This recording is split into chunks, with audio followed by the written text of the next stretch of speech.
What's the best advice you think you've been giving? You look back over your career. Yeah, maybe I'll try to make this relevant for people that are either CMOs or like aspiring CMOs. Yeah, great, I'll give three. I was great. kind of thinking about this before. I'll give three quick ones. One was from my former boss who was playing head of product in the CMO before I took that role. So I worked with him for several years, and he was fantastic. We're very Hmm. different, but also very similar in some ways. And he Yeah. always just talked about the role of the CMO is to be successful in it. You have to have the mindset of a CEO. Like your job is Oh. ultimately to grow the business.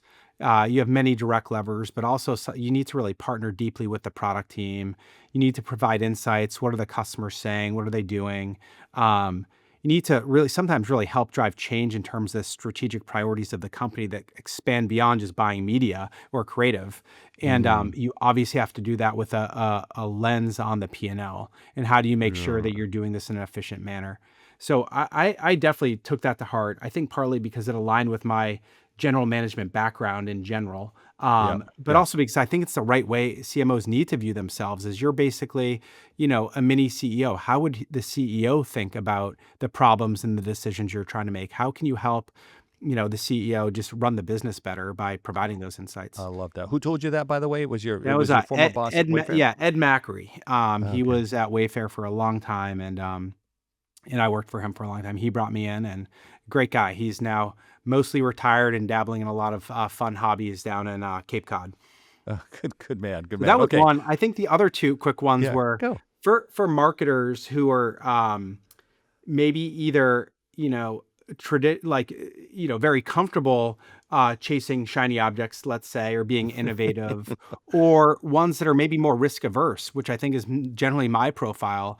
Yeah. Framing things as a test, right? Like having the Oh, mindset of the test is that you're gonna either win and find something new, or you're going to learn, is a very helpful way to get people that are really analytical. And those are the type of people I tended to hire a lot of, to be bold and do new things, right? You're gonna, as long as you set up as a test and you're gonna learn something, it's a win no matter what, because we're I gonna either got be it. way smarter about something or we're gonna find a new breakthrough.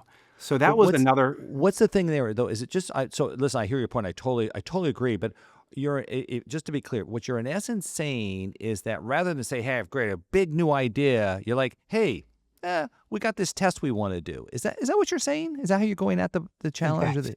that's exactly right. You're Yeah. nailing Okay. it. Yeah. Yeah. Great. And I love that notion. You're right. Even if we fail, we win. Absolutely. I learned more from. By the way, those internet studies. Those studies I mentioned to do internet. You know what the Yeah. funniest Yeah. study was? We spent $600,000 to do a study for. I'm pretty sure it was it Panasonic? No, it was Oh, it'll come back to me. A company 600 grand on this study, and you know what we proved? Internet didn't matter. I mean, really, nobody likes to spend $600,000 on a study like that when you're supposed to validate the role of internet in market mix. But you know what we learned from it? When you ran internet too late in the cycle, messages have been communicated and you missed the opportunity to really create value from internet.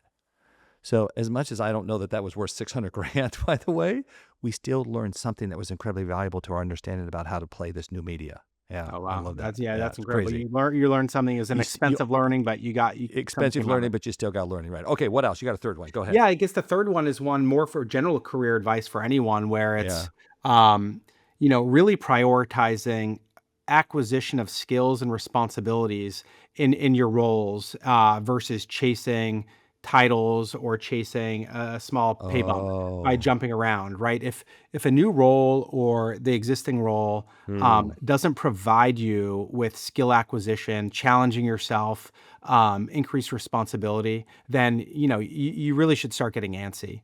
And I always like that framing, one for coaching people, but also I think it's right. And I think part of my success in my career is that I guess I get impatient or bored quickly. So I'm always looking for a new challenge. I always want to have something that's making me uncomfortable because I'm not currently the best person at doing that thing, but I want to Mm-hmm. figure it out and learn and become great at it. And then, so it's always having that next thing you're trying to Yeah. learn. I love that. I had a guy tell me one time, he was kind of just a mentor to me. He said, "Don't take a job unless it makes you shake in your boots just a little bit." Yeah, that's a great, more pithy way of describing it. Same concept in that one.